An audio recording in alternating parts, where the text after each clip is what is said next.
সর্বশেষ আপডেট বাংলা সংবাদে সবাইকে স্বাগত। প্রথমেই সংবাদ শিরোনাম, পরে বিস্তারিত। সন্ধিক্ষণে বাংলাদেশ, রাজনীতি, নীতি ও আদর্শিক ভাবনা শীর্ষক গোলটেবিল বৈঠক। এদিকে জামায়াতের কড়া সমালোচনা করে যা বললেন রিজভী। আরও থাকছে সাবেক বাণিজ্যমন্ত্রী তোফায়েল আহমেদ লাইফ সাপোর্টে। এদিকে সম্প্রীতি ও অন্তর্ভুক্তিমূলক দেশ গঠনে আমরা প্রতিশ্রুতিবদ্ধ, বলছে নাহিদ।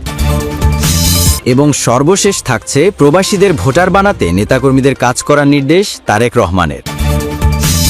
সন্ধিক্ষণে বাংলাদেশ, রাজনীতি, নীতি ও আদর্শিক ভাবনা শীর্ষক গোলটেবিল বৈঠক। বাংলাদেশের রাজনৈতিক সংস্কৃতি, নীতি নির্ধারণ প্রক্রিয়া এবং সামাজিক প্রত্যাশার দ্রুত পরিবর্তনের প্রেক্ষাপটে রাজধানীতে অনুষ্ঠিত হল এক গুরুত্বপূর্ণ গোলটেবিল বৈঠক। সন্ধিক্ষণে বাংলাদেশ, রাজনীতি, নীতি ও আদর্শিক ভাবনা শীর্ষক এ আলোচনা সভার আয়োজন করে স্টেক হোল্ডার্স অব বাংলাদেশ বা এসওবি। শনিবার ২৭ সেপ্টেম্বর রাজধানীর সেগুনবাগিচার আন্তর্জাতিক মাতৃভাষা ইনস্টিটিউটের আন্তর্জাতিক সম্মেলন কক্ষে আয়োজিত এ বৈঠকে রাজনীতিবিদ, আইনজীবী, গবেষক, সাংবাদিক, একাডেমিক এবং নাগরিক সমাজের প্রতিনিধিরা অংশ নেন।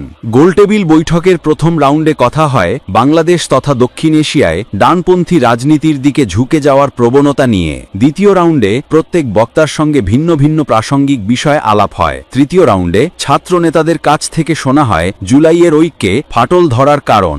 গোলটেবিল বৈঠকে অংশগ্রহণ করেন বিএনপির সাংগঠনিক সম্পাদক শামা ওবায়েদ, এবি পার্টির সাধারণ সম্পাদক Asaduzzaman Fuad, United news of Bangladesh বা ইউএনবি সম্পাদক মাহফুজুর রহমান, গণ অধিকার পরিষদের সাধারণ সম্পাদক মোহাম্মদ রাশেদ খান, এনডিএম এর সাধারণ সম্পাদক ও আইনজীবী শাহেদুল আজম, ইউনাইটেড পিপুলস অব বাংলাদেশ বা আপ বাংলাদেশের প্রধান সমন্বয়কারী রাফে সালমান রিফাত, জাতীয় নাগরিক পার্টির কেন্দ্রীয় যুগ্ম সদস্য সচিব ও শিক্ষা বিষয়ক সম্পাদক ফয়সাল মাহমুদ শান্ত, আন্তর্জাতিক অপরাধ ট্রাইব্যুনালের সহকারী অ্যাটর্নি জেনারেল সাইমুম রেজা তালুকদার, সাংবাদিক ও অ্যাক্টিভিস্ট ডাক্তার আসিফ সৈকত, গবেষক মীর হুজাইফা আল মামদুহ, মিডিয়া ব্যক্তিত্ব Abu Salman Mohammad Abdullah, private university students alliance of বাংলাদেশের স্থায়ী কমিটির সদস্য আবদুল্লাহ আল মাহফুজ জাকারিয়া, ডাকসু ২০২৫-এ বাংলাদেশ জাতীয়তাবাদী ছাত্রদল সমর্থিত ভিপি ও জিএস প্রার্থী আবিদুল ইসলাম খান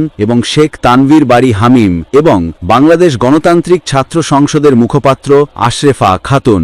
আলোচনায় দেশের রাজনৈতিক বাঁক বদলের বিভিন্ন দিক, জুলাই গণহত্যার ন্যায় বিচার নিশ্চিতকরণ, বিএনপির বিচার, ৭১-এর অপরাধীদের মীমাংসা, জাতীয় নির্বাচনের প্রয়োজন এবং বিতর্কিত ডাকসু নির্বাচন সহ নানা বিষয়ে যুক্তিনির্ভর মতবিনিময় হয়। গোলটেবিল বৈঠকের শুরুতেই স্বাগত বক্তব্য রাখেন স্টেক হোল্ডার্স অব বাংলাদেশের মুখ্য সংগঠক ডাক্তার সায়েম মোহাম্মদ। ৩ রাউন্ডে অনুষ্ঠিত এ বৈঠকটি পরিচালনা করেন ফারাহ দোলন। এদিকে জামায়াতের কড়া সমালোচনা করে যা বললেন রিজভী। বিএনপির সিনিয়র যুগ্ম মহাসচিব রুহুল কবির রিজভী বলেছেন, ক্ষমতায় যাওয়ার জন্য একটি ইসলামী দল জামায়াতে ইসলামী ভারসাম্য হারিয়ে ফেলেছে। জামায়াতে ইসলামীর রূপ ও নাম পরিবর্তন মানুষ ভালোভাবে নেয় না। জামায়াতের নাম দেখে মনে হয় পৃথিবীর অন্য দেশেও তাদের শাখা আছে, বাংলাদেশ তার মধ্যে একটি। রোববার সন্ধ্যায় রাজধানীর রমনা কালী মন্দির পরিদর্শনে গিয়ে জামায়াতকে নিয়ে এমন কড়া সমালোচনা করেন তিনি। সম্প্রতি জামায়াত নেতার দেওয়া ভারতের বিরুদ্ধে ৫০ লাখ লোক নিয়ে যুদ্ধের হুমকি প্রসঙ্গে রিজভী বলেন, তাদের কথা ও কাজের মধ্যে মিল নেই। ক্ষমতার জন্য মানসিক ভারসাম্যহীন হয়ে পড়েছে তারা। এসব প্রতারণাপূর্ণ কথাবার্তা। তিনি বলেন, আমাদের সম্প্রীতির শিকড় এত গভীরে যে এটা সহজে উপড়ে ফেলা যায় না। বাইরে থেকে নানা ষড়যন্ত্র করা হলেও আমরা এক